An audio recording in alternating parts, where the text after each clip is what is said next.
So I go into the Oval Office to see the president. I hadn't been in there since 2008 when George W. Bush was in office, so open the door. Almost the entire cabinet is in there. I walk in and he looks up from the Resolute desk and he says, "You look terrific." I mean, you look good on TV, but in person, you look terrific. To be honest, Scott was a little bit average, but then I came along and now he's terrific.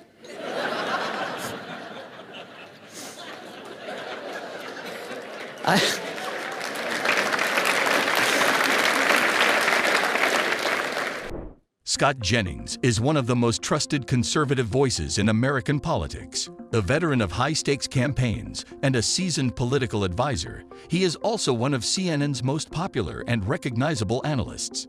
Grounded in real experience and first-hand insight into the Trump administration, Scott is known for his clarity, candor, and ability to explain the real-world impact of President Trump's agenda. If you followed Donald Trump for 40 years, if there's one consistent thing about this man in politics and his economic views, it's that he strongly believes in tariffs.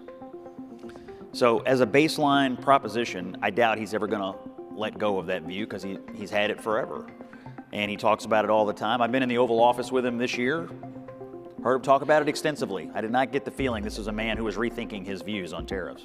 And so what Trump is doing here is implanting new economic theory DNA inside of the Republican Party. I know people in the business community who are on both sides of it, frankly, back home in Kentucky and elsewhere. I'm also persuaded, frankly, by the Trump argument regarding the working class in this country and also by the fairness argument. So I will just say this, if it works, it'll be the ballsiest and gutsiest thing a president's done in decades. Let me finish. No, please, let me finish. And if it doesn't work, the political consequences fall on the shoulders of one man. I think their full attention right now, frankly, is on getting the reconciliation bill done, the tax cuts, and we can talk about that.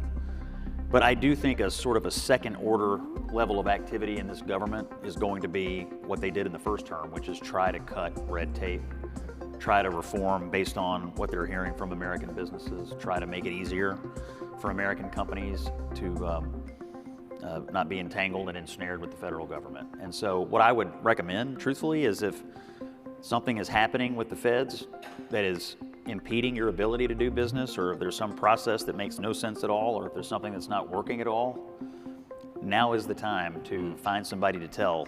This is the core DNA of the Republican Party, not to raise income taxes of any kind. That's number one. Number two, I can understand the political impulse, because if you do it, it takes off the table the Democratic attacks. Oh, you're just cutting taxes for the wealthy. They would throw parties for him, probably, because this is what they've wanted. Number three, what I worry about tactically is that it will probably split the Republicans in the House and the Senate. You may have some that go with him and some that don't.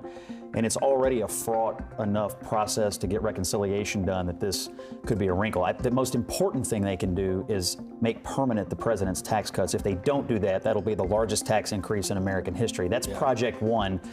To me, if this endangers that, that makes me nervous for the president's overall agenda. I do think you're going to continue to hear the administration talk about the negative impacts of globalism and globalists. And some of that's political rhetoric, but some of it is closely held view of this administration that our trade policies over the last several decades have cost manufacturing jobs, have hollowed out small towns all over middle America, and so on and so forth. So I do think you're going to continue to hear them talk about the desire to bring things back to the United States, and they see that as the end goal here. Bring things back, open facilities, open plants, raise wages for American workers, and stop the dependence on cheaply made goods from China. Thank you, God bless you, and may God continue to bless the United States of America. Thank you all very much.